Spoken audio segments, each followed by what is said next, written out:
Welcome to this video lesson on the 5 types of feedback on student drafts: dialogical feedback, directive feedback, evaluative feedback, strategy feedback, and rhetorical feedback. The strongest reviewers will employ each of the 5 types of feedback at different stages in the writing process and at different points throughout a draft. Moreover, the strongest reviewers provide feedback to help the writer achieve his or her goals. By learning how to critically and rhetorically read your classmates' work, you can apply the same strategies and critical lens to your own work.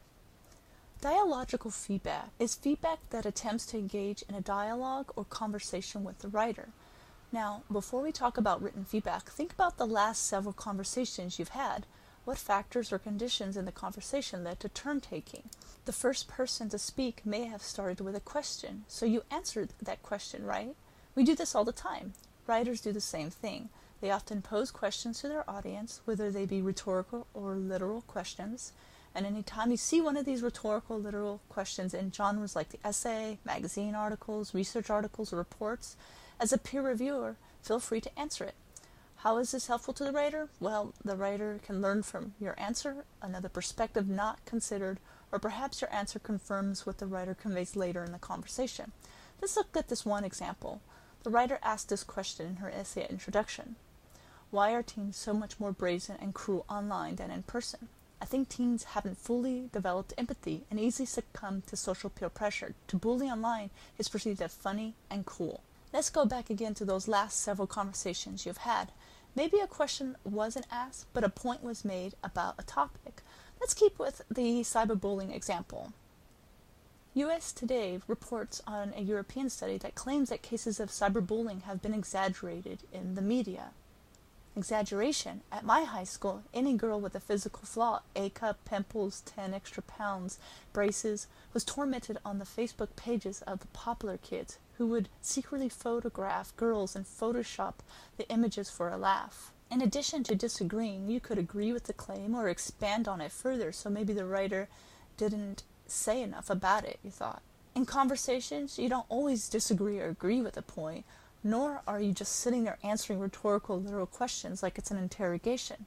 Sometimes you just want to share a story or example, so something communicated by the other person resonated with you. This is also appropriate in written feedback.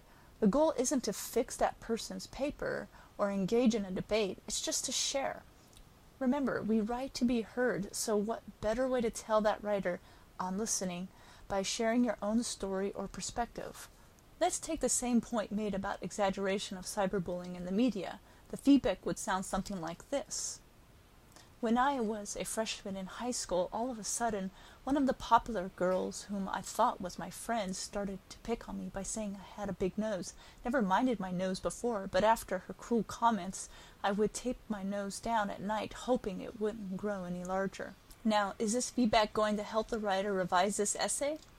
As before, it could provide a perspective or example not considered before, or it could just show you that your writing has impacted someone. The worst kinds of writing stir nothing in the reader. No imagination, no curiosity, no action, no memories, no emotion. Take it as a compliment if someone shares a story in the margins. With directive feedback, the reader directs the writer on what to do next. Directive feedback may or may not have an explanation.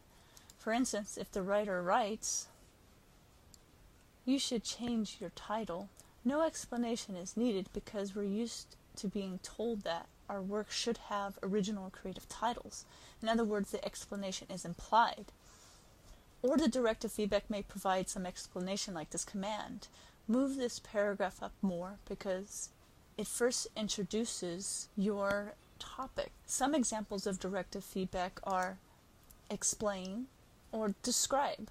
Interestingly, students receive this type of feedback from instructors all the time, but most students don't know why they had been asked to explain or describe more because they assumed that they had done enough in the first place. This type of feedback is actually an example of ineffective feedback because the explanation is not implied.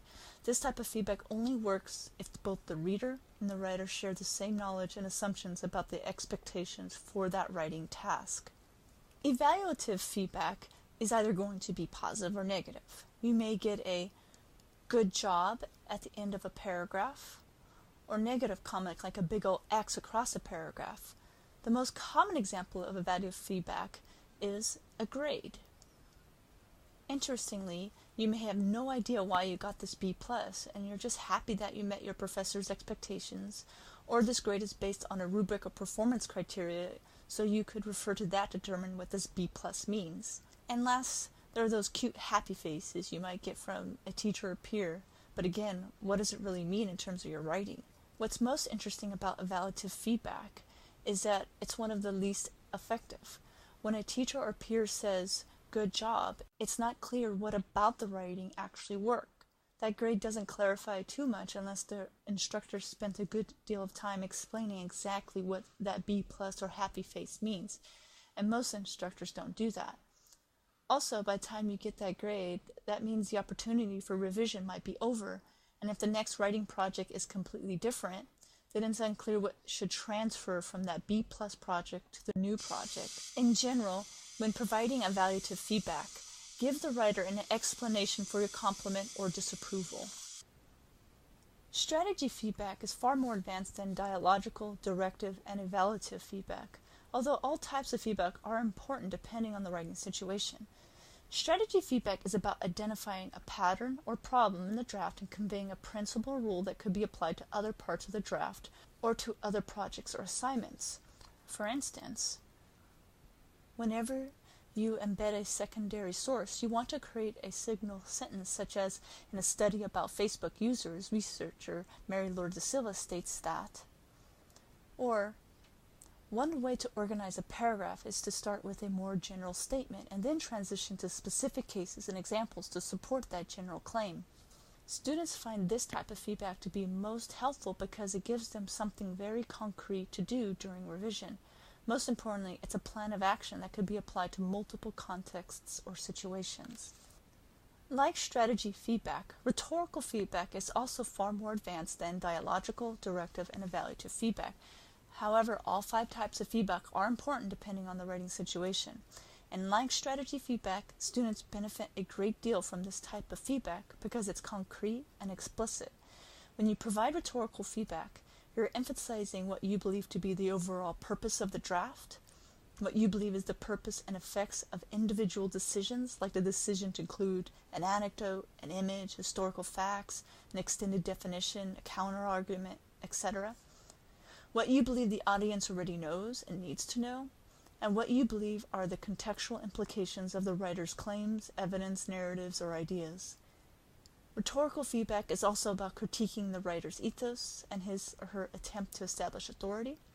The logos, so the central claims and effectiveness of the supporting evidence, and pathos, the writer's appeal to the audience's emotions and imagination. So let's review some examples of effective rhetorical feedback.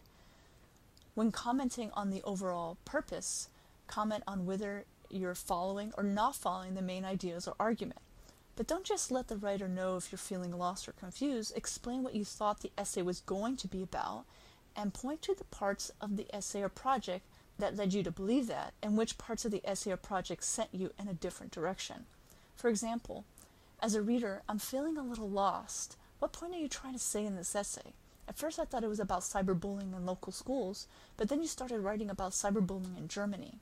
Now let's move to an example on rhetorical objectives and effects. As a reader, I'm not following this one point about cyberbullying in Germany. How does it connect to the prior paragraph about the efforts that local schools have made to enforce policies to expel cyberbullies? When you start talking about cyberbullying in Germany here, then I'm assuming that this paper is taking a different direction. Let's look at an example on audience. Since most people probably don't know about cyberbullying in Ithaca, New York, it would strengthen your claims and authority as a writer if you include statistics about that. And now let's look at an example about context, which is about examining the social, cultural, political, economic, historical implications of a given text. Has there been a cultural shift in people's attitudes about cyberbullying? Why have states been apprehensive to enforce these laws? How much would it cost to enforce these laws? What's the history of these laws? To provide feedback that focuses on Aristotle's Logos, ethos, and pathos triangle, an example of addressing logos would look something like this. I like how you're trying to argue that states have to enforce cyberbullying laws, but the evidence is lacking. What if you include what legislators have said? Or when you say that all teens go online, this is a hasty generalization because there are still many teens who don't go online or even have access to the internet. For ethos, your feedback looks like something like this. How do you know this? What's your authority on this topic? Or to increase your authority on this topic, how about you include your own personal anecdote or observations of bullying in school? And for pathos, your feedback could also include advice about personal anecdotes and narratives, since we tell stories as a way for readers to connect with us at an emotional level. It's a writer's way of getting their audience to empathize. For instance, have you experienced this before? Perhaps you could provide a personal anecdote so that readers could relate to you more. Let's review the 5 types of feedback. First, there's dialogical feedback. In other words, engage with a dialogue or conversation with the writer. Then there's directive feedback, which directs the writer what to do, which isn't very effective unless you explain why they should follow your every command. Then there's evaluative feedback. Those are those grades, slash marks, and happy faces you find in your papers. Again, not very effective unless you provide an explanation and rationale. And then there's the more advanced form of feedback, the strategy feedback. So identify patterns in the draft and provide principles and strategies that teach the writer to apply those in future writing situations. And then finally, there's the other more advanced form of feedback, rhetorical feedback, which is also quite effective for writers, because as readers, you're identifying the writer's intended objectives and purpose, the effects of his or her decisions, the audience expectations, and the contextual implications of what the writer has to say. Learning how to provide effective feedback is a skill that takes time and practice. Try to give the kind of feedback that you wish you received all the time.